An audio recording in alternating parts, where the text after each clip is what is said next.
Did you ever hear creepy stories when you were a kid of myths and legends? Maybe your parents wanted to keep you safe from going out at night. Yeah, we've all heard the stories, but they're just stories, right? Well, in Paraguay, there are 7 legends whose stories have been told from generation to generation for centuries. There's no written records of these legends, but the local people believe that they are still alive and roaming the country. There are reports of even sightings of them throughout the year. The story begins with Tao and Kadena, who are said to be the parents of these 7 legendary brothers, cursed by an evil spirit and deemed to roam the planet for all eternity as horrid creatures. Their first son was Jaguar, who was deformed into a lizard with 7 dog heads. Now I can imagine getting around with 7 dog heads would be difficult, but Teju makes up for that by having fire-breathing eyes, all 14 of them. He was said to be the most frightening of all the 7 brothers. But story tells that he only ate fruit and really loved honey. What kind of a creepy legend is a vegan? The second son was Mboy, who was said to be a snake with a massive parrot head. He had a forked tongue like a snake, but feathers all over his head and a huge beak. Now, Mboy's stare was said to be so terrifying that it would give you bad luck just for seeing it. He also had a squawk that was so loud and so scary, it would instill fear in people for miles and miles.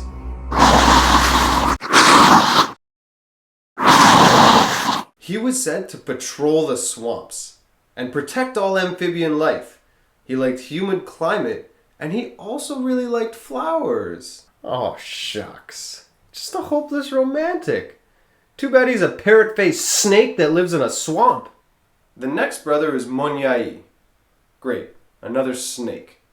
Now this guy patrolled the fields and the forests. Legend has it he would wait in trees for birds to fly by, and then he would strike and grab the birds, and that's what he would eat. But wasn't his last brother like half bird? So what happens at family reunions? One's a bird-eating snake and one's a snake bird? Monia was said to go into the villages, steal different artifacts, and hide them in his cave for his collection. Kinda like Ariel from Little Mermaid. And she was half scaly too. Now the villagers were so upset at all their belongings being stolen that they started to argue amongst each other and accuse each other of their missing belongings.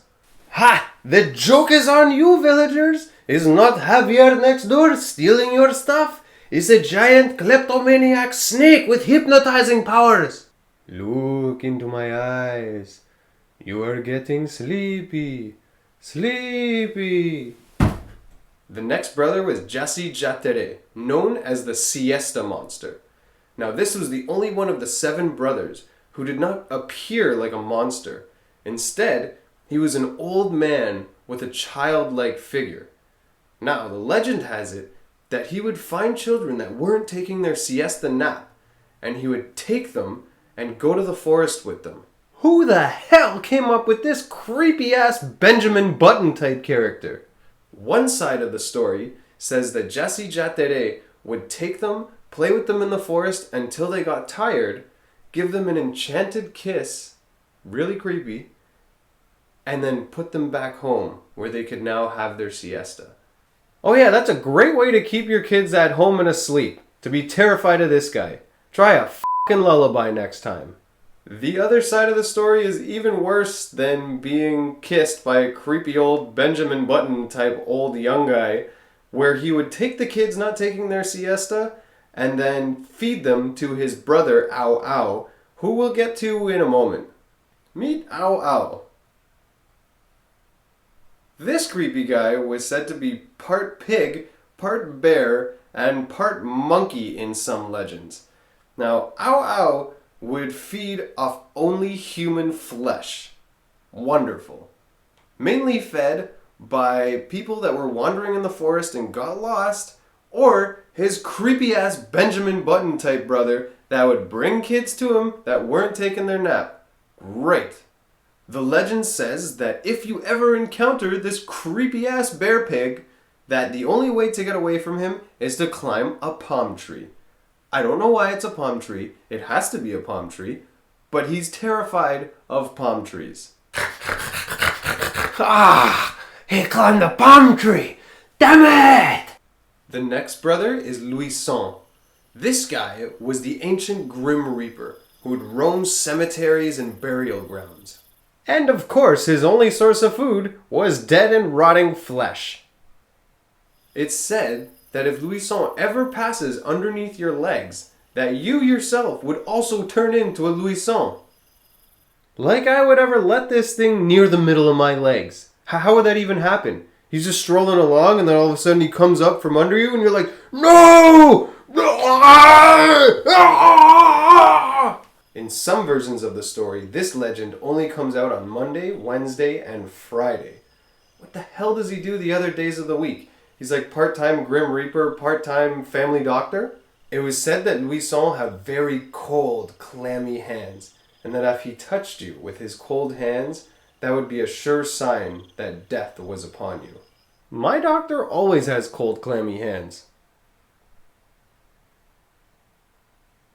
And for the final brother, Kurupi. Personally, my favorite of the 7 legends. This guy was short, ugly, and hairy. Could never get a girl. He lives in the forest and is considered the protector of all animals. Sounds like a nice guy, right? Yeah. With an incredibly large penis. Legend has it that his penis was so long he had to wrap it around his waist like a belt. What? Due to this feature, Kurupi was blamed for all the unexpected and unwanted pregnancies. His penis was prehensile, which means it's like an elephant trunk. He could crack open windows, he can open a door, he can sneak into a girl's bedroom, impregnate her without her knowing while she's asleep, and leave without having ever entered the house with his body. What the fuck? Who came up with these stories? What happened to stories of like Miss Muffet being afraid of a spider, or saying Bloody Mary 3 times in the mirror and seeing a creepy reflection? Now Paraguayan girls have to be afraid of this goddamn guy putting his penis through their window and impregnating them while they're trying to take a siesta? I know if you don't take a siesta, then you could be stolen by Benjamin Button and fed to his creepy bear pig brother. What is going on? Congratulations, Paraguayans. You have officially terrified centuries of young minds and scarred them into adulthood. And as always, thank you for watching, and don't forget to subscribe to see all of our travel videos.